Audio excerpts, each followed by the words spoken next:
जो होता है अच्छे के लिए होता है।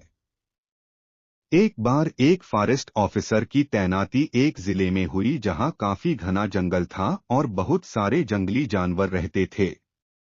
फॉरेस्ट ऑफिसर जब उस जंगली इलाके में पहुंचा तो उसे वहां एक सहायक मिला जो कि बहुत ही खुशमिजाज किस्म का व्यक्ति था और हमेशा एक ही बात कहता रहता था कि जो भी होता है अच्छे के लिए ही होता है। फॉरेस्ट ऑफिसर उसकी इस बात को कभी भी गंभीरता से नहीं लेता था क्योंकि सहायक बहुत ही सीधा और सरल व्यक्ति था। फॉरेस्ट ऑफिसर के वहां पहुंचने के कुछ समय बाद ही उस इलाके में एक खूंखार शेर का आतंक छा गया जो कि रात के समय अक्सर गांव वालों और उनके पालतू जानवरों का शिकार कर लेता था। शेर के खूंखार हो जाने के कारण सरकार द्वारा फॉरेस्ट ऑफिसर को तुरंत उस शेर का शिकार करने का आदेश दिया गया। फॉरेस्ट ऑफिसर अपने सहायक को लेकर शेर का शिकार करने के लिए घने जंगल में निकाल गया। शेर का शिकार करने के लिए जब दोनों एक झाड़ी के पीछे बैठकर शेर का इंतजार कर रहे थे तो अचानक शेर ने उन पर हमला कर दिया।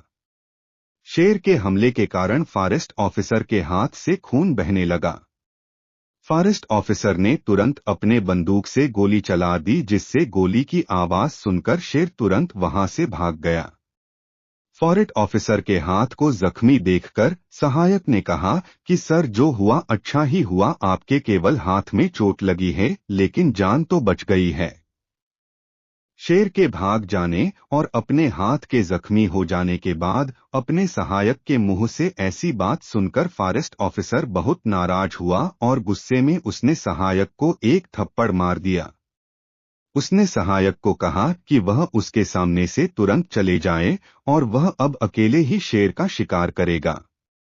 इसके बाद फॉरेस्ट ऑफिसर अकेले ही शेर का शिकार करने उस घने जंगल में निकाल पड़ा। अभी फॉरेस्ट ऑफिसर कुछ आगे गया ही था कि उसे कुछ जंगली लोगों ने पकड़ लिया और अपने राजा के सामने ले गए। जंगली राजा उस समय अपने कुलदेवी की पूजा कर रहा था। फॉरेस्ट ऑफिसर को जब राजा के सामने पेश किया गया तो उसने आदेश दिया कि कुलदेवी की वार्षिक पूजा उत्सव में इस व्यक्ति को कुलदेवी के समक्ष बलि दे दी जाए। इसके बाद फॉरेस्ट ऑफिसर को बलि देने की तैयारी कर ली गई। फॉरेस्ट ऑफिसर को जब बलि देने के लिए ले जाया जा रहा था तो राजा ने देखा कि उसके हाथ से खून निकाल रहा है। उसके हाथ से खून निकलता देखकर राजा ने कहा कि इसे छोड़ दिया जाए क्योंकि इसके हाथ से खून निकल रहा है और ये बलि देने के लिए उपयुक्त नहीं है।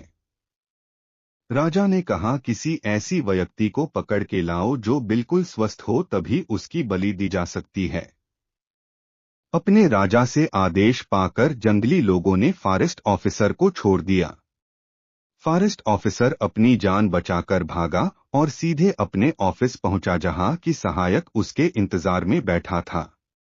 फॉरेस्ट ऑफिसर ने अपने सहायक को पूरी घटना सुनाई और कहा तुमने ठीक ही कहा था कि जो होता है अच्छे के लिए ही होता है। शेर के हमले में जख्मी होने से मेरे हाथ से खून निकाल रहा था जिसके कारण जंगली लोगों ने मेरी बलि नहीं दी, नहीं तो आज मैं जीवित नहीं होता। मुझे माफ कर दो, मैंने तुम पर हाथ उठाया। इतना सुनते ही सहायक बोला कोई बात नहीं सर, आपने मुझे मारकर वहां से भगा दिया तो ठीक ही किया क्योंकि अगर आप मुझे नहीं भगाते तो जंगली लोग मुझे ठीक ठाक देखकर मेरी बलि दे देते। इसलिए जो भी होता है अच्छे के लिए होता है। इस बात पर दोनों खूब हंसे और फॉरेस्ट ऑफिसर को उस दिन से यकीन होगा गया कि जो होता है अच्छे के लिए ही होता है। इस कहानी से हमें ये शिक्षा मिलती है कि जो भी होता है अच्छे के लिए होता है। ईश्वर जो भी करते हैं हमारी